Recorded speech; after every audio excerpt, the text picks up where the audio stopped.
Okay, bank ஸ்டேட்மெண்ட்லாம் பார்த்தாச்சு. அடுத்தது credit card. ஆமா, உங்களுக்கு கிரெடிட் கார்டு என்ன தெரியுமா? தெரியுமாவா? மாப்பிள்ள, உங்கள் மாமனை பற்றி என்ன நினச்சிட்டு இருக்க? ஐயா கிட்ட 5 கிரெடிட் கார்டு இருக்கு. என்னமா சொல்ற? 5 கிரெடிட் கார்டா? நம்ம ஒரு கிரெடிட் கார்டுக்கு பேமெண்ட் கட்டுறதுக்கு நாக்கு தள்ளுது. மாமா 5 வேற லெவல்.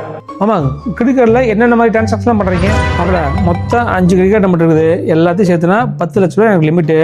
என்ன பண்ணுவேன்னா, கடைக்கு வாங்குற ஜாமானமெல்லாம் கிரெடிட் கார்டில் தான் வாங்குவேன். ப்ளஸ் வீட்டுக்கு வாங்குறத வாங்குவேன்.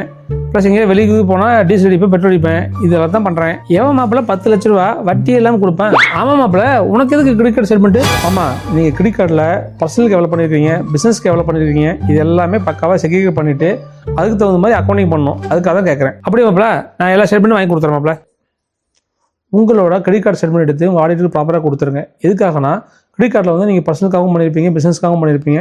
அதை வந்து ப்ராப்பராக அக்கௌண்டிங் பண்ணணும். அதுக்காக தான் கேட்குறாங்க. மேலும் இது போன்ற தகவல்களுக்கு ஸ்டே கனெக்டட் வித் SK.